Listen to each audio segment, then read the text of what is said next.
This hearing starts with a warning shot from the bench, and it only gets tougher from there. We're looking at a defendant facing two serious felony cases, one involving alleged assault by impeding breath, commonly known as choking or strangulation in a domestic violence context, and another involving repeated violations of a bond or protective order. That second charge matters because courts treat repeated defiance of protective orders as a direct challenge to judicial authority.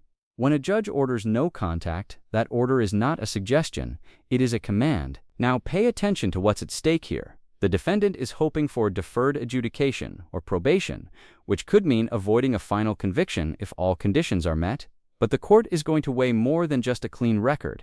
Judges look at conduct after arrest, respect for court orders, danger to the complainant, and whether the defendant accepts responsibility in a credible way.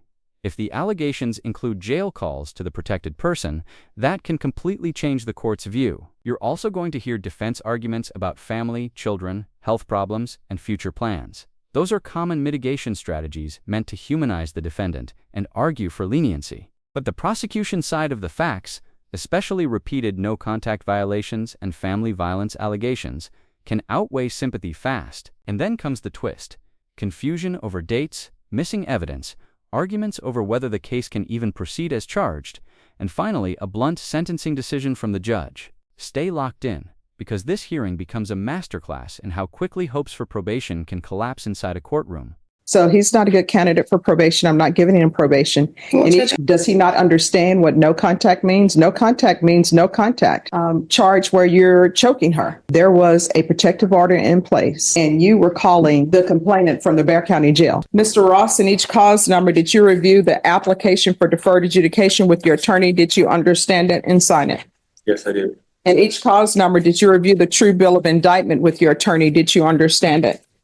And cause number 2025 CR 003533, you're charged with assault, family, household, impeding breath or circulation. And in cause number 2025 CR 004086, you're charged with violation of bond or protective order 2 times or more within 12 months as a third-degree felony.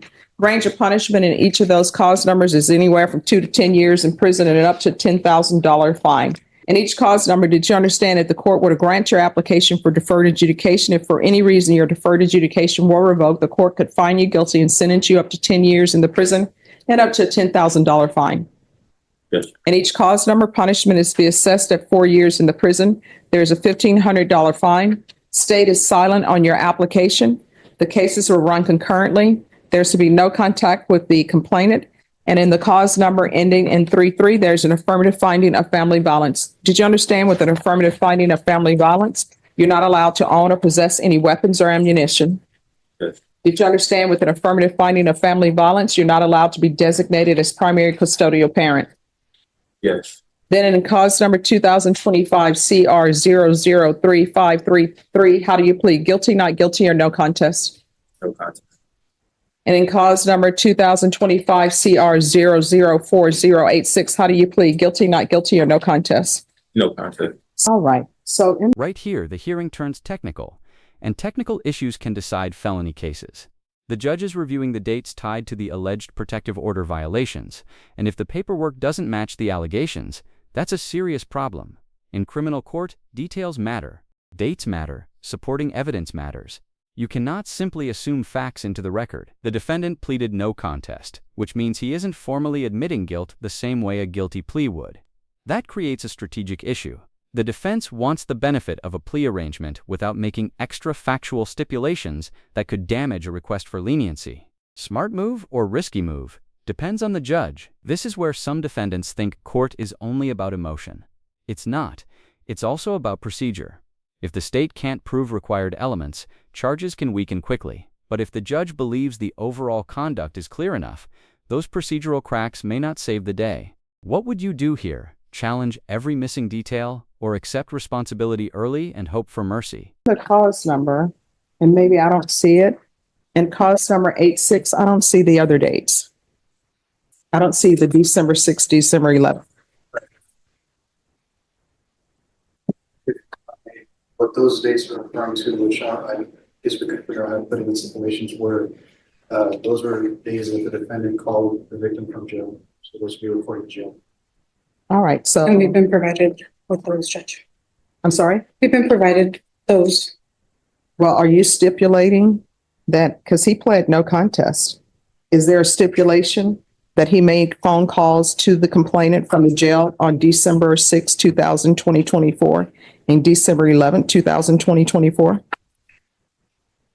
and December 15, 2024, December 20th, 2024, and January 25th, 2025? The last date was not, that was the part of the report attachments where he had allegedly had contacted her through social media after the relation. All right. The defense attorney is trying to thread a needle here. Seek deferred adjudication while avoiding admissions that could tank that request. That's delicate lawyering under pressure. Deferred adjudication can be attractive because it can prevent a formal conviction if completed successfully, but judges don't grant it automatically. They evaluate whether the defendant is someone likely to follow rules going forward. And think about the contradiction developing in this courtroom. The defense wants the court to trust the defendant with probation-style supervision, while the allegations involve ignoring an existing no-contact order. That is exactly the kind of inconsistency judges notice. Courts often ask a simple question: if you wouldn't follow orders then, why should we believe you'll follow orders now? This is where sentencing hearings become less about promises and more about patterns. Conduct speaks louder than speeches. So as far as that, Judge, we're pleading no contest. My client has no prior offenses. No. I'm trying to see if there's. I'm trying to get there as to our application we are applying for deferred adjudication. And so because of that, I would not want him to make any stipulation. So that's why I asked him to plead no contest. Because if the court should grant him deferred, then.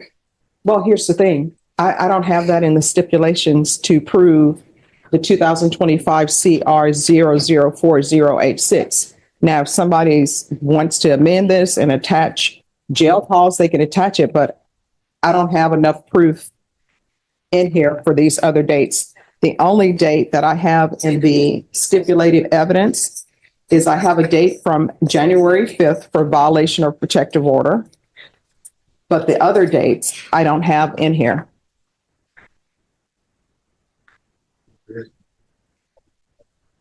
Sure. So if y'all want to step back, you can, but in cause number 2025 CR 03533, the court is finding that there's sufficient evidence to find you guilty. The court will defer finding of guilt. It takes about 8 weeks to 12 weeks for a PSI. If you would like to have him come back without a PSI, but just have time to call witnesses, you're more than welcome to do so. So I've conferred with my client, and I've also contacted family members, and my client wishes to waive PSI and just have the court. And that was why we took a little bit of a recess, Judge, before we got on the bench, is just to confirm the criminal history. And so at this time, we're asking the court to waive PSI, and we proceed with sentencing today. All right, and counsel, where are you saying this? Can you repeat the dates, Judge? The dates that they're in question? The dates that are in question for the court are, I have a December 3rd, I have a December 5th date. So December 5th and count one, that's paragraph 1.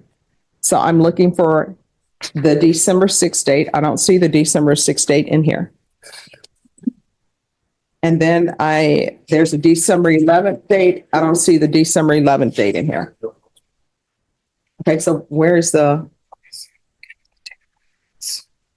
I think you downloaded it, put it on the disk to have as part of the stipulation.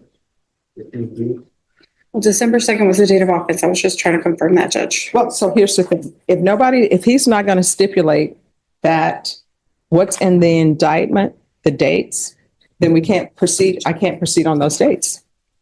And if there's no additional information that's given to the. Now we hit a huge moment. The judge openly signals that without sufficient proof on the required dates, the defendant could be found not guilty on that count. That's how real criminal court works. Not TV drama, but evidence, statutes, and whether legal elements are met. The law often requires specific repeated violations within a set time frame, And if the record is sloppy, the case can wobble. But watch what happens next. The parties scramble to identify enough qualifying incidents to satisfy the statute. That means the courtroom is actively recalculating the legal theory in real time. High pressure, high stakes. This is also a reminder that paperwork errors don't automatically equal freedom. Sometimes prosecutors can correct course if enough evidence exists elsewhere in the record. The question becomes, did the defense gain leverage or just delay the inevitable?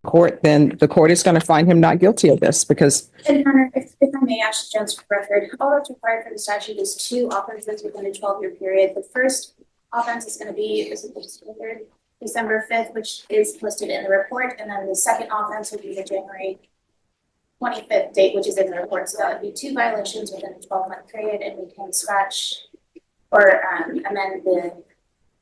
all right, so y'all want to admit, all right. So we're back on the record.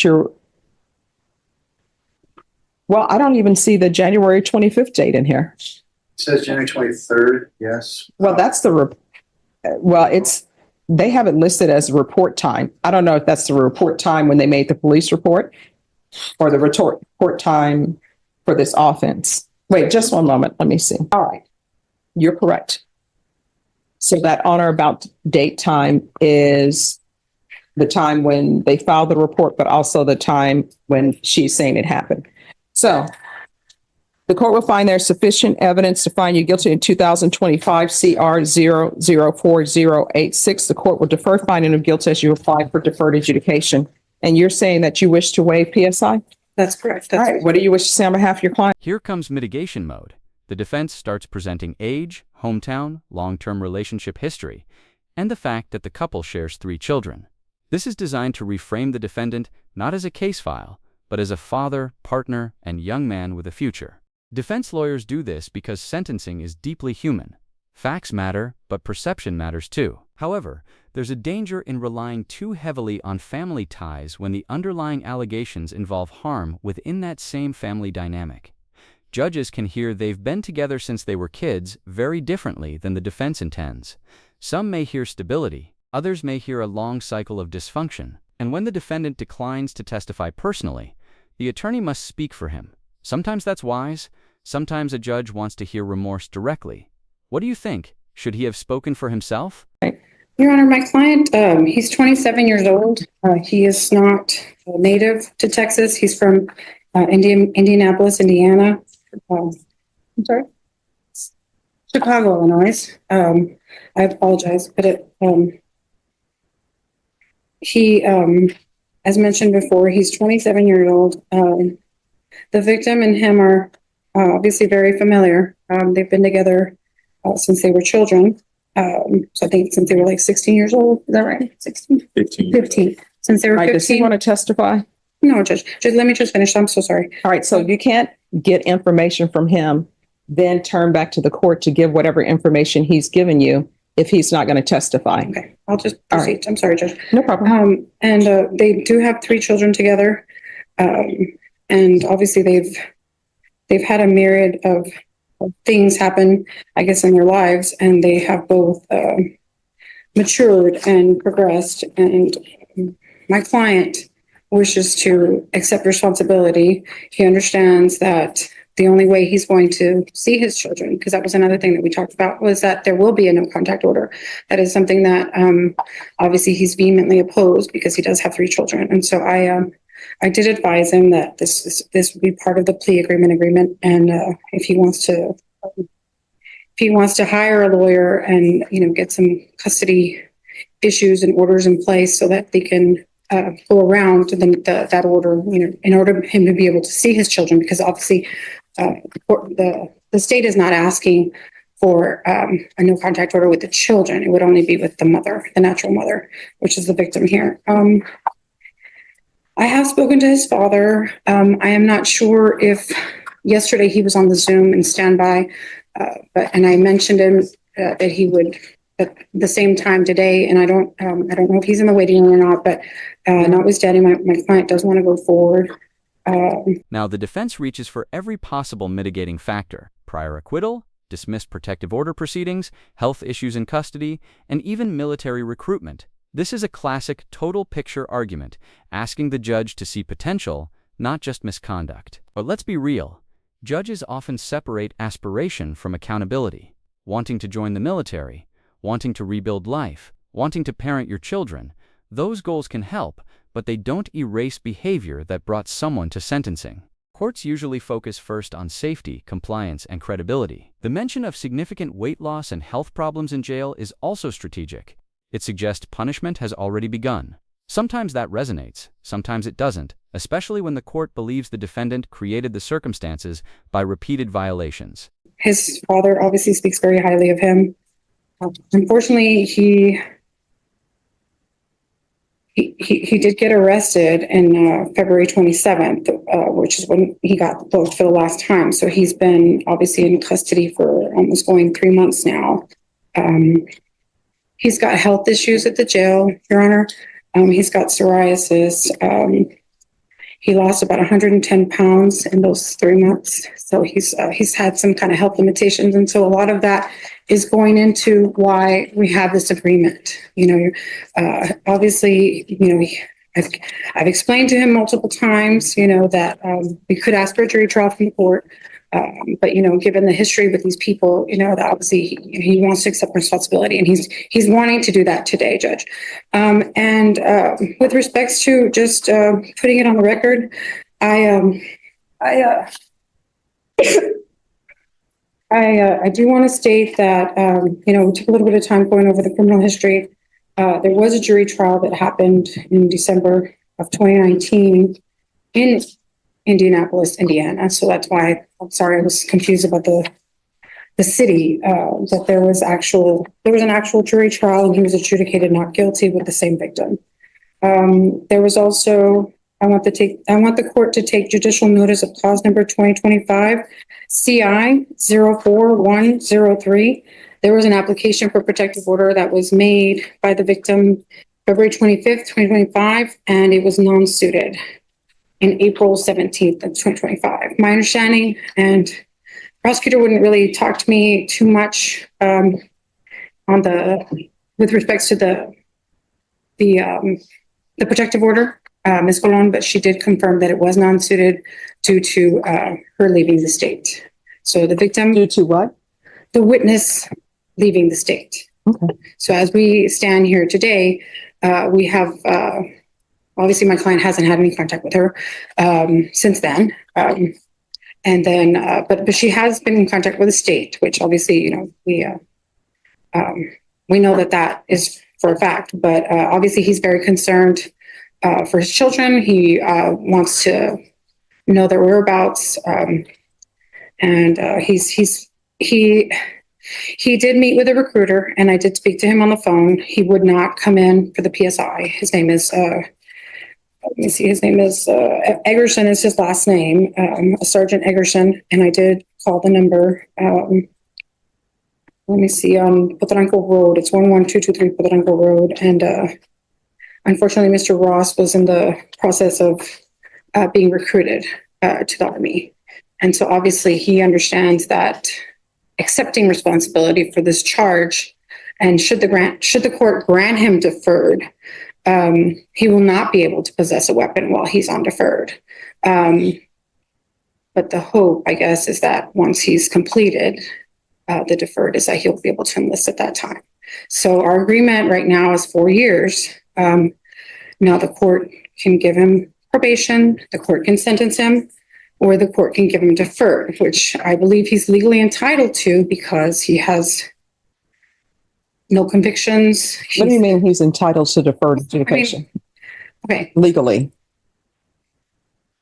Well, I would ask the court to take that into consideration, that he has no legal convictions under any other ordinary circumstances. He has no prior offenses. Okay, but convictions. And so, but if you're saying he's a first-time offender, all right. But if you're saying he's legally entitled to deferred adjudication on this case, I have no statute. Oh, right. If the court, I have no statute. But I'm just saying, as a matter of principle, as a matter of mercy on my client, the court. I should hope, at least because again, he's also been in contact with being recruited, that he would be granted deferred adjudication. And, he wants to move on with his life. He wants to start probation. He understands that should the court grant him probation, he'll have to be here for 45 days, right? You understand? You understand? And that if he wants his probation to be transferred to Indiana, it'll have to be transferred within that time. This is the decisive blow. The judge says plainly, he is not a good candidate for probation. Why? Because probation depends on trust, and the court believes the defendant already showed he would ignore boundaries by contacting the complainant despite a protective order. That destroys confidence in community supervision. Then the judge adds another powerful factor, the choking allegation. Courts take impeding breath cases extremely seriously because strangulation is widely viewed as a high-risk indicator in domestic violence cases. Even when no death occurs, it signals extreme danger. So when you combine alleged violence with repeated no-contact violations, the judge's logic becomes clear: prison over probation. This is a textbook example of how post-arrest conduct can be just as damaging as the original charge. All right, so what I can And tell they'll you, have to accept the he's not a good candidate for probation. He's not. No, he's not. And let me just tell you why. Based upon everything that I've seen, there was a protective order in place, and you were calling the complainant from the Bexar County Jail. I mean, does he not understand what no contact means? No contact means no contact. And then we have this charge where you're choking her. So he's not a good candidate for probation. I'm not giving him probation. Well, In each cause number, I'm finding him guilty. I'm going to sentence him to 4 years in the prison, give him credit for any time served. There's a $1,500 fine, time and money to run concurrent. The cases are to run concurrently. There's to be no contact with the complainant and no contact with minors.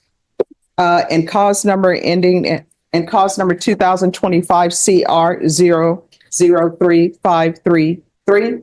There's an affirmative finding of family violence. Did you review the document entitled Trial Court Certification of Defendant's Rights to Appeal in each cause number?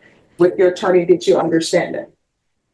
Because this is a plea bargain agreement, because I followed your plea bargain agreement, and because you waived your right to appeal, you do not have the court's permission to appeal.